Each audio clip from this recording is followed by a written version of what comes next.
Hi, good morning. This is Mayor Vilensky. So the feedback is as follows. That number one, I forgot to bring my earphones. In case you can't hear the actual YouTube of the video, it's the earphones I forgot to bring. So I've only got my Bluetooth in. That's one of the comments. The second comment is, Mayor, it's a bit boring. So I now need to make it more entertaining. So instead of saying, hello, this is Mayor Vilensky from Driving Markets, go, hi, good morning. This is Mayor Vilensky from Driving Markets. And I need to do some sort of dance or some sort of song to make it entertaining. Otherwise, people are saying it's boring. So I'm trying to make it entertaining as possible. So what's the difference between an optimist and a pessimist? An optimist and a pessimist goes as follows.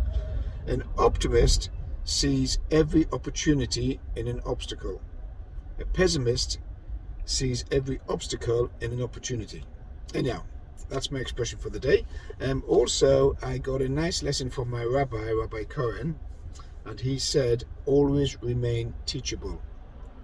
Always remain teachable. That's a beautiful expression that he heard and he passed on to me. Always remain teachable. In other words, never get to the age or never get to the stage where you think you know it all, or you've heard it all, or you've learnt it all. Always remain open-minded and teachable. The difference between a baby, a child, and an adult is that the left and right hemisphere of a child is porous. Porous means it's a transmission of information from the left hemisphere to the right hemisphere, which allows the child to learn and grow. As you get older, that hemisphere between the left and the right closes up. When it closes up, it means there's less information passing from right to left. Only at night time, when a person's asleep, that hemisphere opens up again and allows the transmission of information from right to left. So always remain teachable is always be aware that there's something out there you can learn. Anyhow, that's my first 2 minutes. Hopefully that was a bit entertaining. Let's go back to some markets which people are saying is boring, not entertaining, so I'll be very brief. Yesterday, I've been telling you for a few days, it looks like the markets have reached some sort of top, and therefore there's going to be some profit taking, which happened yesterday. They've come off, and they're probably going to come off. Come off means they're going to go down a little bit more. Okay, therefore, if you're short, I would suggest, my opinion, stay short for the near future. Near future is the next 2, 3, 4 days, and take advantage of the drop in the market, and then stabilize, and let's see where it goes from there. I still think that the market's got some upside to it, but during the upside there'll be some down days like there are at the moment. Oil came off yesterday, gold came down, the US came down, European markets came down, etc., etc. Now, so today I want to give you also a little bit of education. What is a CFD? That's a question. What is a CFD? CFD stands for contract for difference. When you trade with leverage, in other words, you're using the money of another company, of your trading platform, to buy or invest or trade your asset, whatever they go long or short, they're giving you money behind the scenes for you to open that asset. A contract for difference means that you only benefit from the difference between the opening price and the closing price. It's a contract for difference. You never actually own the asset. For example, if you go and buy 1,000 Apple shares with a stockbroker and you pay $149 a share, then you end up paying $14,900. I think that's correct. And then you own the shares.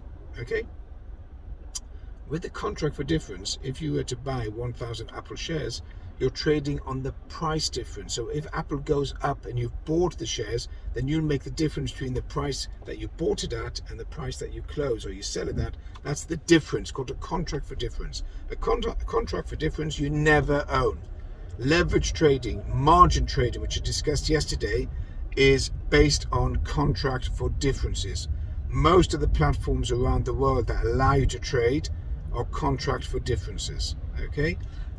So you need to be aware of that. Hopefully that wasn't too boring, but I'm trying to make it a bit more entertaining so people don't get completely bored and fall asleep while I'm driving. Can't do that. Okay, right, that's a contract for difference. A contract for difference was originated back in the late 80s, back in the 90s. It's now the major retail product. So every individual around the world who wants to trade financial markets can open up an account with a regulated firm, only regulated, be clear, regulated firm, and they open up an account with a regulated firm and they trade, and hopefully they'll make some money. And if they make some money, the regulated firm obviously will pay them back within 1 or 2 days. That would be great, and that is the way to trade. Okay, contract for differences, open to the whole world. If you need any more information on CFDs, then contact me. You can contact me via the YouTube, put a comment on YouTube. I'd like to hear if it's entertaining, or is it boring, or you can't hear, or the sound's terrible, the background's terrible, the scenery's terrible,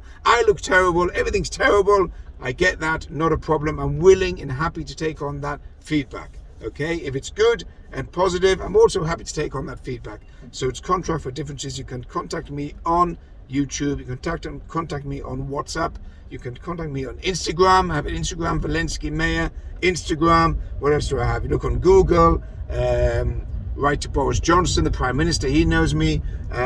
Whatever else you need. Okay. So this is Meyer Vilensky, and hopefully a more entertaining YouTube than you had recently with driving markets. Have a beautiful day.